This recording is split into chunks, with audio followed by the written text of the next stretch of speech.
حبیب اکرم صاحب کو بلانا بہت ضروری ہے. 2018 کے جب انتخابات ہوئے اس سے پہلے بھی وہ ہمیشہ الیکشن کے ایک آبزرور رہے ہیں. 2018 کے انتخابات میں حبیب اکرم صاحب دنیا نیوز کا ایک الیکشن سیل ہیڈ کرتے تھے جس میں 100 سے زیادہ اسٹوڈنٹس، والنٹیئرز، مختلف قسم کے ورکرز، دنیا کے 100 سے زیادہ جو ان کا سیل تھا اس میں لڑکے لڑکیاں لوگ کام کر رہے تھے. مجھے یاد ہے 4th فلور 5th فلور سے یہ لوگ آپریٹ کرتے تھے، تو انہیں بلا لیں. اسی طرح سے حامد میر صاحب کی پاکستان کے الیکشن کے حوالے سے بڑی آبزرویشن ہے جیو نیوز کے، ان کو بلا لیں.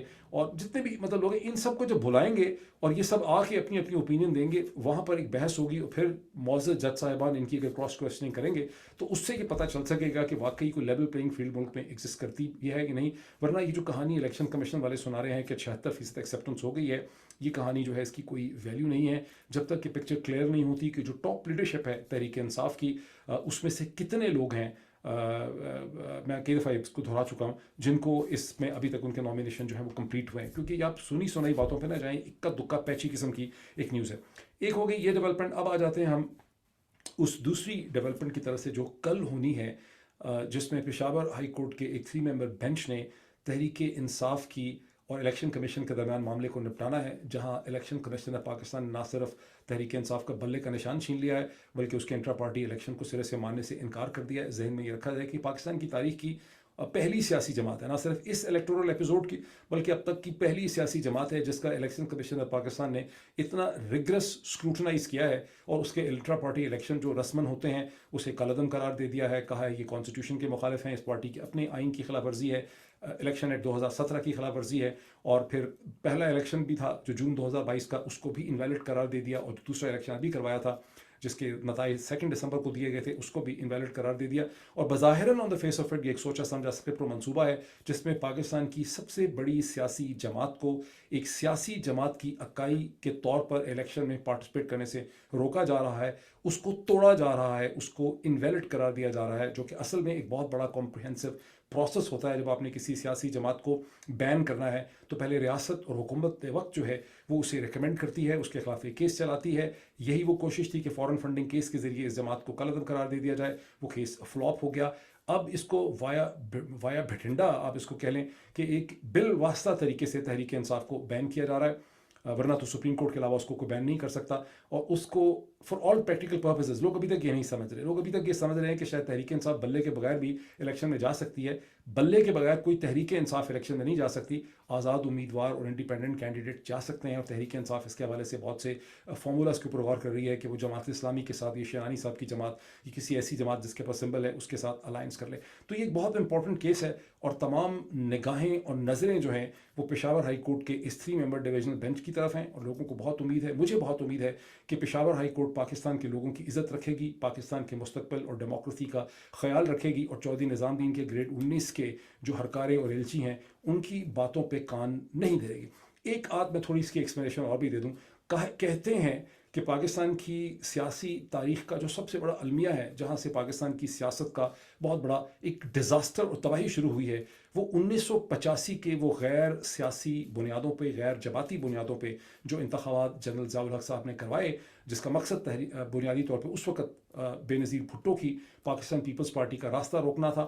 یہ جو غیر جماعتی بنیادوں پہ انتخابات کروائے جس میں لوگ آزاد امیدوار کی حیثیت سے الیکٹ ہو کے آئے اور پھر آ کے انہوں نے اسمبلی کے اندر ایک جماعت کریٹ کی، یہ تباہی کی ذمہ داری اس لیے تھی کہ جب سیاسی جماعتیں ایک الیکٹورل ایکسرسائز میں جاتی ہیں تو وہ اپنا ایک سیاسی منشور، ایک آئیڈیالوجی، ایک آئیڈیاز کی بیٹل لے کر وہاں پہ جاتی ہیں. سیاسی جماعت جو ہے وہ سیاسی جماعت آئیڈیاز کی بیٹل کو ریپرزینٹ کرتی ہے، جبکہ انڈیویجولز جو ہیں اپنے ذاتی انٹرسٹ کو ریپرزینٹ کرتے ہیں. اور 1985 کے انتخابات کے بعد پاکستان کے اندر ایک اپرچونزم اور ایک سیلفشنس کی اور ایک پیسے کی سیاست نے جس طرح سے جنم لیا، اس سے پہلے کی جو پاکستان کی تاریخ ہے اس میں روپے پیسے کی اس طرح کی سیاست نے جنم نہیں لیا. بیکاز ہر سیاسی جماعت کا، وہ رائٹ کی ہو یا لیفٹ کی ہو، مذہبی ہو یا غیر مذہبی ہو، سوشلسٹ ہو یا اینٹی سوشلسٹ ہو، امریکہ نواز ہو یا چین نواز ہو، اس کا اپنا ایک آئیڈیا، اپنا ایک منشور ہوتا ہے. جب آپ ایک سیاسی جماعت کو سیاسی جماعت کی حیثیت سے لڑنے نہیں دیتے تو آپ سے اس کی سیاست اور اس سے اس کے خیالات، اس سے اس کے کانسیپٹ، اس سے اس کے آئیڈیاز جو ہیں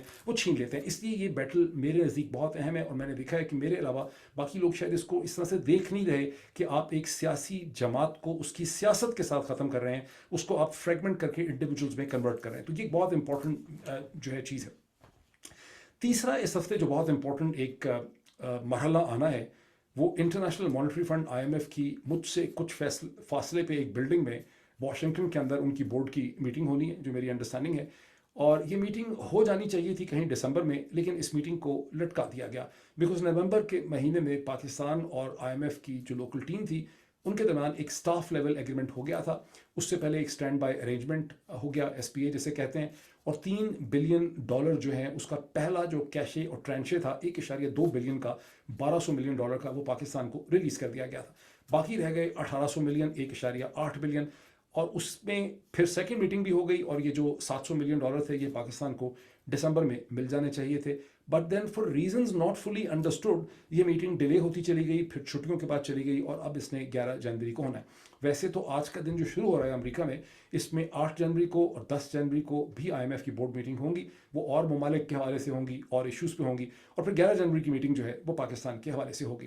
اب اس میں جو چہمگوئیاں ہیں بہت زیادہ، وہ یہ ہیں کہ پاکستان کا جو پراپر سیٹ اپ ہے وہ الیکشن کروانا نہیں چاہتا، اس کو بڑی ٹینشن ہے، اس سے چیزیں مینیج نہیں ہو رہی. یہ قیاس آرائی ہے، یہ اسپیکولیشن ہے، یہ اسپیکولیشن میں نہیں کر رہا، یہ اور بہت سے ذرائع ابلاغ کے لوگ، بلاگوسفیئر کے اوپر یہ اسپیکولیشن کر رہے ہیں، اور ان کو یہ لگتا ہے کہ IMF کے یہ $700 ملین لے کے پاکستان کا جو یہ رجیم ہے یہ اپنی جیب میں ڈالے گا پیسے، بیکاز اس کو اس وقت ایک فائنینشیل کرنچ ہے، اور اس کے بعد اللہ خیر صلاح، اور یہ کوئی اور بہانہ ڈھونڈیں گے اور انتخابات نہیں کروائیں گے. میرا نہیں خیال کہ ایسا ہوگا.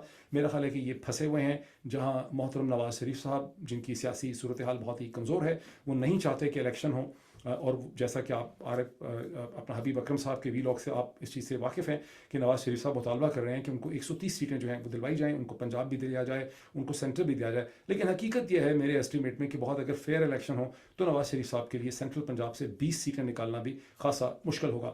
بہرحال نواز شریف صاحب کی ضرور یہ ریکوائرمنٹ ہو سکتی ہے کہ انتخابات نہ ہوں، لیکن انتخابات نہ ہوں یہ پیپلز پارٹی کی ریکوائرمنٹ نہیں ہے، اور یہ ڈیفینیٹلی پاکستان کی اسٹیبلشمنٹ کی ریکوائرمنٹ نہیں ہے، بیکاز پاکستان کی اسٹیبلشمنٹ ایک انٹرنیشنل آرکیٹیکچر آف پاور کے اندر آپریٹ کر رہی ہے، جس میں اس الیکشن کے بعد اس کو ایک لیجیٹیمیٹ قسم کا فریم ورک چاہیے پولیٹیکل، جس فریم ورک کو لے کر اس نے اپنی باقی جو کمٹمنٹس ہیں اس خطے کے اندر ویزا ویز انڈیا پوری کرنی ہے. میں اپنے کئی ویلاگس میں اس کی طرف اشارہ کر چکا ہوں. ابھی حال ہی میں ایک ہی دن پہلے بنگلہ دیش میں انتخابات ہوئے، جو ایک ڈن ڈیل تھی، جہاں حسینہ شیخ جو ہیں، شیخ حسینہ واجد جو ہیں، انہوں نے وہ الیکشن جیت لیا. ان کی کوئی اپوزیشن نہیں تھی. ان کی ساری اپوزیشن پابند سلاسل ہے یا انڈر گراؤنڈ ہو چکی ہے، یہ مقدمے فیس کر رہی ہے. اور according to BNP Balochistan national party 20,000 سے زیادہ لیڈرز اور پولیٹیکل ورکرز کو صرف اکتوبر کے بعد جو ہے، اکتوبر کی 27-28 تاریخ کا جو کریک ڈاؤن ہوا تھا اس کے بعد سے گرفتار کر لیا گیا. میں ان باتوں کو کیوں دہرا رہا ہوں؟ یہ تقریباً تیسری دفعہ دہرا رہا ہوں، بیکاز بنگلہ دیش میں جس طرح سے انتخابات کرائے گئے 2014 کے، پھر 2018 کے دسمبر کے، اور اب جو انتخابات کرائے جا رہے ہیں، ان میں اور پاکستان میں بہت مماثلت ہے.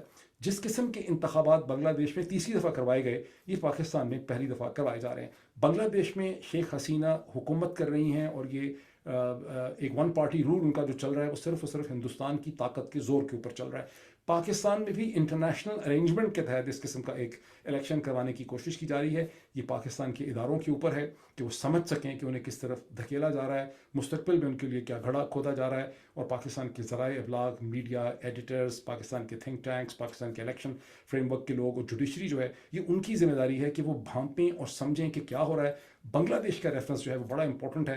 اگر بنگلہ دیش کے الیکشن کی صورتحال دیکھنے کے بعد بھی لوگوں کو سمجھ نہ آئے کہ پاکستان کے لیے کس قسم کا گڑھا کھودا جا رہا ہے اور کیا چتا جو ہے وہ تیار کی جا رہی ہے، تو پھر اس کے بارے میں مزید کچھ کہنا جو ہے وہ بے سود ہو جائے گا. پشاور ہائی کورٹ کے بعد جس چیز کی امپورٹنس ہے، IMF کی بھی بات ہو گئی. اس کے بعد آ جاتے ہیں مولانا فضل الرحمان کی بڑا ہی امپورٹنٹ یہ وزٹ ہے. بس اس پہ میں بات ختم کرتا ہوں کہ مولانا فضل الرحمان جو ہیں، انہیں 17 دسمبر 2023 کو افغان حکومت کی طرف سے ایک انویٹیشن ملا کہ مولانا آپ آئیں اور پاکستان اور افغانستان کے درمیان جو بہت سی کشیدہ اور سخت اور تنگ قسم کی مشکل صورتحال ہے اس کا حل نکالنے کی کوشش کریں. 19 کو اس کا باقاعدہ اعلان کیا گیا ذبیح اللہ مجاہد صاحب کی طرف سے، اور 22 دسمبر کو پاکستان کی فورن آفس کی اسپوکس پرسن مولانا نے کنفرم کر دیا تھا 19 تاریخ کو کہ میں نامینیشن جب ہو جائیں گی اس کے بعد میں جاؤں گا. ان کی پارٹی کی طرف سے کہہ دیا گیا تھا کہ مولانا ایک ڈیلیگیشن لے کے جائیں گے. تاہم 22 دسمبر کو جب پاکستان کی فارن آفس کی اسپوکس پرسن جناب ممتاز زہرا بلوچ صاحبہ سے سوال پوچھا گیا تو انہوں نے اس کے حوالے سے لاعلمی کا اظہار کیا. انہوں نے کہا کہ یہ ایک پرائیویٹ وزٹ ہو سکتا ہے, اس کا حکومت پاکستان اور ہماری کسی منشا یا حکمت عملی سے کوئی تعلق نہیں. یہ تو صحیح ہے اس حد تک بات, لیکن مولانا کو یہ انویٹیشن ایسے موقع پہ ملا جب پاکستان میں الیکشن ہونے والے ہیں, اور مولانا کابل میں ایک ایسے وقت میں ہیں جب الیکشن کو اب 1 مہینہ اور کچھ دن رہتے ہیں. تو ظاہر ہے کہ مولانا کی جو بھی یہ نیگوسیشن ہو رہی ہے اس سے کچھ بھی نکلتا ہے. مولانا کہہ رہے ہیں کابل پہنچ کے, انہوں نے کہا ہے کہ ان کی TTP کے حوالے سے بھی ملاقات ہوگی, اور افغان لیڈرشپ ٹاپ جو ہے جیسے ہیبت اللہ اخندزادے ہیں جو بہت کم لوگوں سے ملتے ہیں, ان سے بھی مولانا فضل الرحمان کی ملاقات ہوگی. مولانا کی اس ملاقات کے نتیجے میں افغانستان اور پاکستان کے درمیان معاملات ٹھیک ہو پاتے ہیں یہ نہیں, کشیدگی میں کمی آتی ہے یہ نہیں, لیکن ان آپٹکس سے مولانا کی پالیٹکس کو بہت فائدہ پہنچ رہا ہے. مولانا ایک بہت بڑے گفٹڈ اسٹیٹسمین کی حیثیت سے, جو کہ ایک ٹرانس نیشنل قسم کی ڈپلومسی کر سکتے ہیں اپنے ریلیجس کریڈینشل کی وجہ سے, اس حیثیت سے مولانا کا تعارف ہو رہا ہے, مولانا کو ایک نیوز ہیڈ لائنز جو ہیں مل رہی ہیں. تو کوشچن یہ پیدا ہوتا ہے کہ یہ انویٹیشن کیا افغان طالبان ہی کی ٹوٹل انیشیٹو تھا, یا مولانا نے کوئی اپنا ایسا زور لگایا دسمبر کے مہینے میں with view towards the February election کہ ان کو اگر یہ انویٹیشن مل جائے اور وہ پاکستان کی اسٹیبلشمنٹ کے سامنے اپنی افادیت کو لا سکیں. جیسا کہ حبیب اکرم صاحب کے جو امپورٹنٹ ویلاگ ہے جس کا میں بار بار ذکر کر رہا ہوں, اس میں یہ بھی ہے کہ مولانا پاکستان کی اسٹیبلشمنٹ سے کہہ رہے ہیں کہ ان کی جماعت کو انہیں خیبر پختونخوا کی حکومت بھی چاہیے, اور ان کو نیشنل اسمبلی کے لیے بھی بہت امپورٹنٹ رول چاہیے. پاکستان کی اسٹیبلشمنٹ کو کیا دے پائے گی کیا نہیں دے پائے گی, لیکن مولانا کی افغان طالبان کے ساتھ جو یہ ڈپلومسی ہے یہ یقینی طور پہ مولانا کے قد کاٹ میں اضافہ کرنے کی ایک کوشش ہے. ابھی اتنا ہی, پھر چند گھنٹوں میں آپ سے پھر ملاقات ہوتی ہے. بہت شکریہ.